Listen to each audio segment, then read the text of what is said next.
sa manisala, ihaba, daghan-daghan taas kayo karon maot akong taas. Musamot na gyud kataas sunod Domingo kay Passion Sunday na. Kanaban bindita sa lulay taas na. So ang focus niya ako ang pagpaminaw. Niyang paminaw ubanan sa aduan una-una imagination. Kaya ito abiyang mata, liraw-liraw kung sa'yo, masaad ni. Kaya kabantay ka sa una na radyo pa, huwag pa ng television, gamay pa kayo ang tunay television. Mas focus ta sa pagpaminaw. Pwede ka magkabantay dalihan sa saysay sa Ebanghelyo.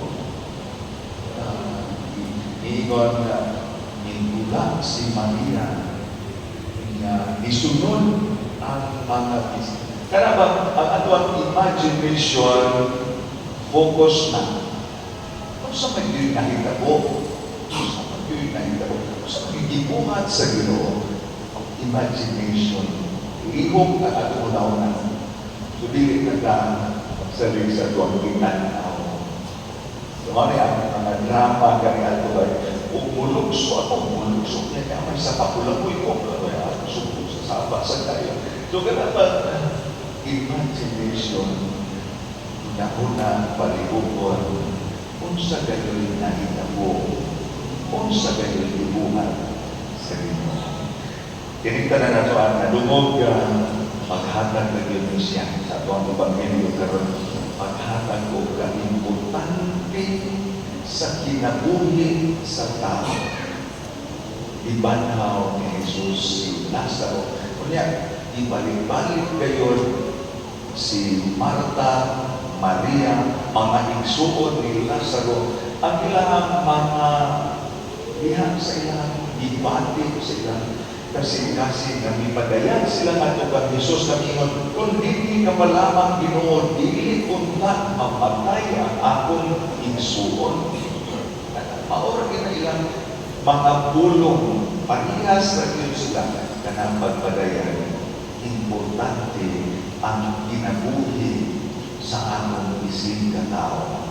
Ingon ang atong ipaka-importante ang atong pagsakag sa kinabuhi. O labaw pa na ang ipaka-importante sa Diyos ang nag-iya sa kinabuhi. Mamitaw sa ito ang first meeting na mahinongdong niya sa basama ni Propeta Ezekiel na mingon kayo ng Diyos bukawon po kamo diyan sa lugnanan ang didiskutan din ako na gayong linya sa basahon bilang sa ni Propeta Ezekiel. Ang Ginoo ingon, ablihan ko ang inyong mga lubong o banhawon ko kamo. Okay na. Anong banhawon na? Kay ang dahom sa Diyos labaw kaysa dahom sa kamatayon. Kamatayon, isip ipikto o bunga sa sala, pero nabaw pa gayon ang dahom sa Diyos. Ilipuot ng Diyos na anha utog ang atong kinabuhi diha sa kamatayon, kundi iyang buntugon ang kamatayon aron makaambit kayo kinabuhi gayon. Pinaagi sa pagpasayo sa atong mga sala. Sinihan sa kanyang kamatayon sa krus. Para na sa pagitubag sa Salmo, dihan sa Ginoo, anaa ang kaluboy o ang kapuno sa kaluwasan. Pag-isot ang kapuno sa kaluwasan. Puno na ganyan, awas-awas din na. Sobra-sobra din na ang pasaylo sa Ginoo. Ang iyang kaluoy. Diyan sa Ginoo, naa ang kaluoy, kapuno sa kaluwasan. Diyan sa tuwa ni kaluwang pagbasa ni Hakim ng Bultana, ako lang yung pagbuyon ang Espiritu sa Diyos. kundi pagkabilihon pag-ayo sa Ginoo ang atong kinabuhi, o kita gani ipagkabilihon pagkani kundi nato na mag-uol kaayo ta kung doon na isakop sa pamilya nga namatay sama ni Marta o ni Maria na nakaingon sila, kung di ka pa lamang Ginoo, dili unta mamatay ang akong igsoon. Masagot, bilihon kaayo kinabuhi. Labaw pa nang ipagkabilihon ang atong kinabuhi sa kaniya ni Nini. Mahinunggan na atong sa ulugon ini pagpasakit kamatayon pagkabanhaw sa Ginoo. Aron ta magkadawan sa kinabuhi natin. Kung ato nakita ipakabilihon ang tugutan ang Espiritu sa Ginoo mupuyo diha sa ato ang tagsa-tagsa ka kinabuhi. Espiritu sa tuma, Espiritu sa kaluoy, Espiritu sa pasayo, o man mapuluan, Espiritu sa Diyos. Kung yan, kung naananak na ito, dili ka conscious niya na, dili lang na ito na ta aware, dili lang ka makabantay na gaan sa iyon na nayak ang ato ang relasyon sa usan-usan.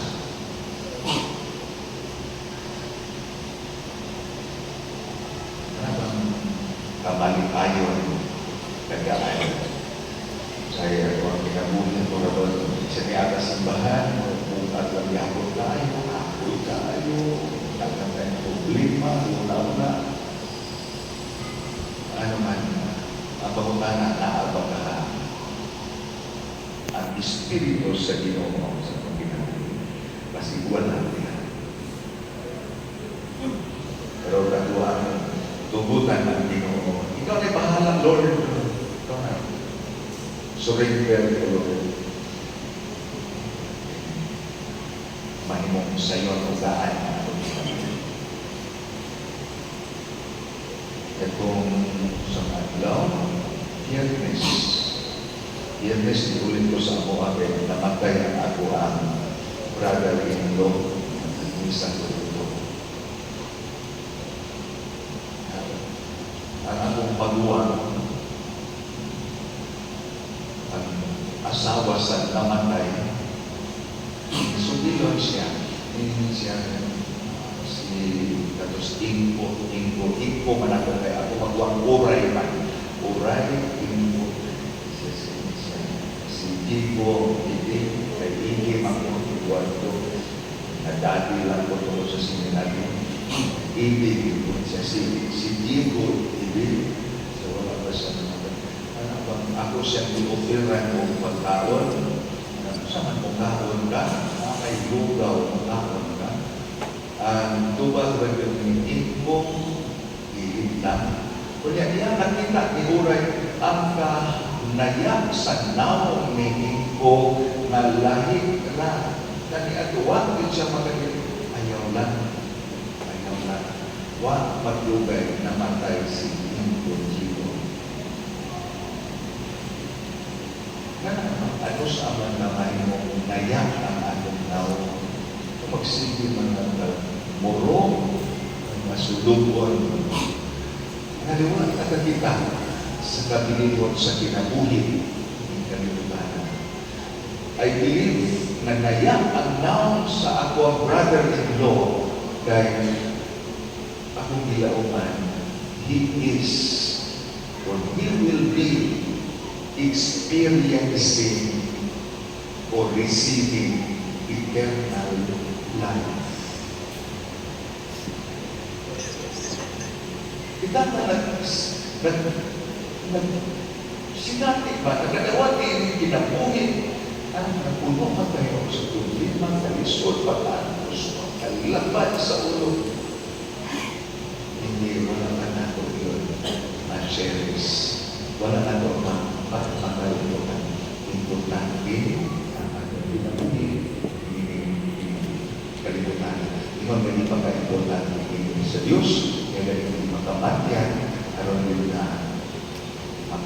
usap sa kinabuhi ng katapusan. So, padayon na, makatabang tayo, kaya naapil man na sa prayers of the faithful o niya, na kanatang pagpasalamat. Mata sa buntag, pasalamati ang Ginoo. Dasa sa kinabuhi. Magagnisan ako ginang utog sa mahimo na nabi ang taas-taas ang panahon ako ginang. Paghalag ng Santos na pasalamat sa dasa sa kinabuhi. To remind everyone you need to be grateful for the gift of life. Pasalamatan na. Tumiyampok sila na nagsaulog sa adlaw katawhan. Pero di lang sila mapasalamaton. Kaya birthday sila, kita, pasalamat kita. Uwi mata. Yan, di pa ka-importante tayo sa Ginoo ating kinabuhi, ipasalimat na kinabuhi na walay katapusan. Kaya sa parwanong niya kang Lazaro, siya mismo ang nagpagkamatay na banaw aron kita kumanta mo sinabi ko sa pagkamatay, paambit mo sa kinabuhi. Amen. Manindiugan mo